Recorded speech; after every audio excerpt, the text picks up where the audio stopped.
আসসালামু আলাইকুম ভিউয়ার্স, কেমন আছেন সবাই? আশা করি ভালো আছেন।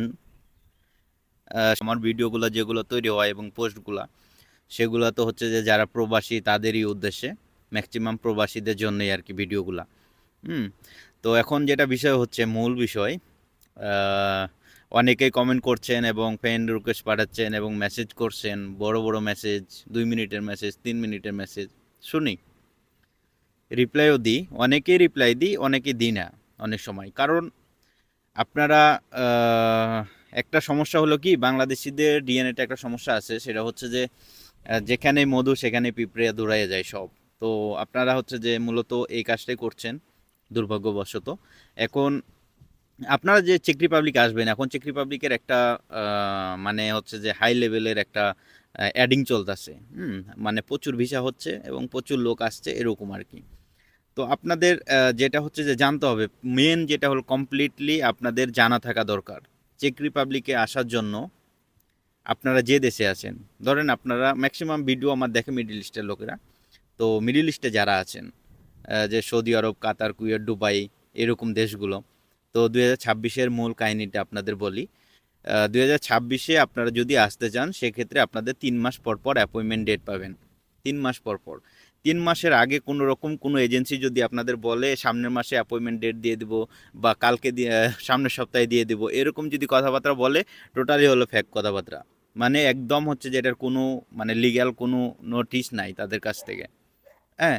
তাহলে হচ্ছে যে কি জানতে হবে আপনাদের, আপনারা প্রথমত চেক রিপাবলিক লং টার্ম ভিসা যে ওয়েবসাইট আছে সেই ওয়েবসাইটে ঢুকবেন এবং সেখানে দেখবেন কত তারিখে অ্যাপ্লাইয়ের ডেট আছে। ঠিক আছে, প্রত্যেক মাসের 1 তারিখ থাকে, 5 তারিখ থাকে, 10 তারিখ থাকে, এটা হলো যে দেশ বিধাভেদ। সৌদি আরব, কাতার, কুয়েত, বাহরাইন, এই দেশগুলোর আর কি। হ্যাঁ, কুয়েত। আর এই শিডিউল দেখার পরে আপনারা তখন এজেন্সিদের জানাবেন বা যার সাথে কাজ করছেন।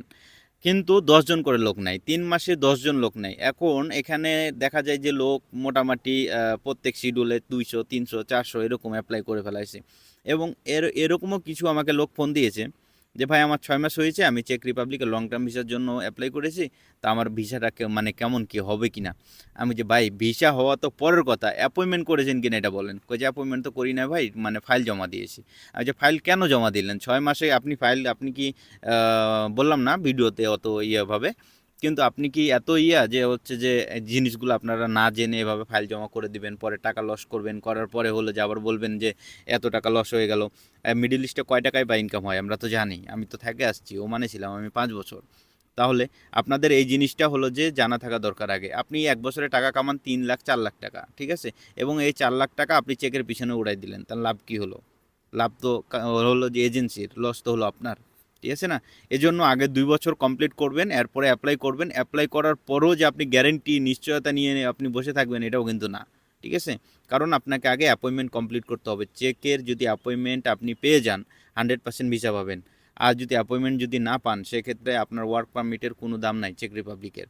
তাতে আপনার 9 মাস অপেক্ষা করতে হতে পারে, 1 বছর অপেক্ষা করতে হতে পারে, 1.5 বছর অপেক্ষা করতে হতে পারে, এই শুধু অ্যাপয়েন্টমেন্টের জন্য।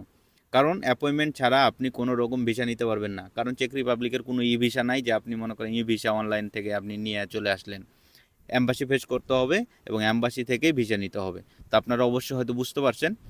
আর আপনারা যারা নতুন, পেজটা ফলো করবেন এবং সাথে সাথে শেয়ার করবেন, যেন অনেকেই যেন ভিডিওগুলো দেখতে পারে এবং দেখার পরে যেন তারা বিষয়গুলো জানতে পারে। তো ভালো থাকবেন, আবারও নেক্সট কোনো ভিডিওতে আপনাদের সাথে দেখা হবে।